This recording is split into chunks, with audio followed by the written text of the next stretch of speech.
بعد النجاح الكبير للجزء الاول من ازاي تنقي المانجا وتعرفي اصنافها وما تخليش حد يضحك عليكي، ده شجعني ان انا اعمل الجزء الثاني. وزي ما انتم شايفين كده قدرت اجمع اكبر اصناف متاحه حاليا في السوق اللي حواليا. والنهارده هنتعرف مع بعض عن باقي الاصناف المتاحه في السوق حاليا المانجا. الفيديو مهم جدا، علشان كده اعملي له لايك وشير واحفظيه عندك وابعتيه لحبايبك عشان يعرفوا هم كمان اصناف المانجا، وعلشان تبقوا ناصحين ومحدش يضحك عليكم. تعالوا نبتدي اول صنف مع بعض، وده كان بالنسبه لي حلو جدا وكان اول مره اجربه، هو الهنجره. الصنف ده الفكهاني هو اللي عرض عليا، قال لي بما انك بتحبي تجربي الاصناف الجديده جربي الصنف ده هيعجبك. وقد كان يا جماعه، كان حلو جدا. محتوى السكر فيه عالي، اللحم فيه كتير جدا، البذره حجمها صغير مقارنه بحجم الثمره، ده بالاضافه ان قشرتها رقيقه، يعني تاخدي منها اكل وعصير وتخزين هايله، وسعرها كمان مناسب، تقريبا تعمل لها حوالي 25 جنيه الكيلو. ده بالنسبه لصنف الهنجره.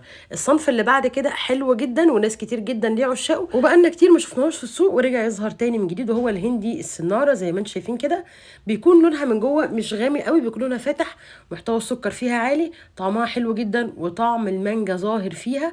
وزي ما انت شايفه كده نسبه الالياف فيها معقوله، يعني تنفع عصير وتنفع اكل. وكمان حجم البذره زي ما انتم شايفين قليل بالنسبه لحجم الثمره. تاني صنف بقى وانا ما بحبوش يا جماعه، لان طعمه عباره عن ميه بسكر، هو الياسمينه، سواء هو او النعومه او الكنت او التومي او كل الحاجات الملونه دي انا ما بحبهاش.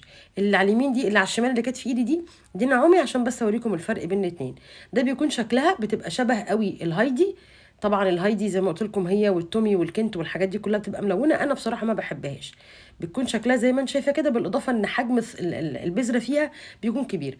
دي النعومي اللي كنت جبتها لكم في الفيديو اللي فات عشان بس تعرفوا الفرق. بتكون مبططه والقشره بتاعتها بتكون مشمعه كده، تحسوا انها عامله زي البلاستيك. الميزه، يعني الميزه اللي بتميزها عن الياسمينه والهايدي، ان طعم المانجا بيكون فيها اقوى شويه، وبيكون فيها نسبه الاسد عاليه شويه، بتدي على ليمون كده، بس طعمها احسن من التانية. الصنف بقى اللي هو التوب يا جماعه، وده رقم واحد في مصر والعالم، هو العويس. وده يعتبر الاغلى في انواع المانجا كلها بعد الفص.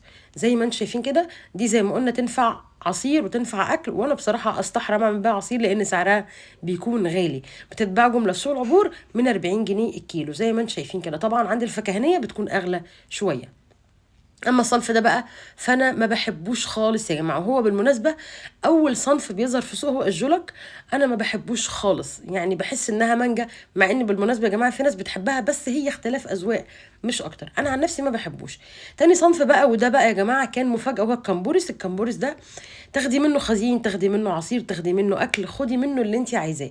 القشره بتاعته رقيقه، محتوى اللحم فيه ما شاء الله كبير جدا، طعم المانجا مميز جدا جدا، ومحتوى السكر فيه عالي. بالاضافه ان البذره بتاعته زي ما انتم شايفين كده حجمها صغير، يعني انت كده بتاخدي اكبر كم لحم من المانجا، غير ان قشرتها رقيقه. ده صنف بقى مش قادره اقول اسمه، هنقول كده مجازا ان هو رقبه الوزه، لان اسمه للاسف يعني انا في بعض التحفظ عليه، بس هنقول مجازا ان هو رقبه الوزه. الصنف ده حلو برضو ما شاء الله، المحتوى اللحم فيه كبير، لونها حلو. ريحه المانجا فيه كانت قويه جدا، والسكر فيه كان عالي، بس بصراحه مش عارفه اذا كان في الخزين هينفع ولا لا. احنا لحد دلوقتي متفقين ان احسن 3 انواع للخزين هيكون الزبديه والصديقه وكمان الكمبورس وممكن كمان الهنجره، انما دي ما جربتهاش في التخزين بصراحه. اخر صنف بقى، وده بقى رقم واحد على العالم كله، وهو الفص العويسي. ولازم يا جماعه نفرق ما بين الفص العويسي واي فص تاني، لان في فص سكري وفص نعومي وفص صناره، كل مانجا ليها نوع فص.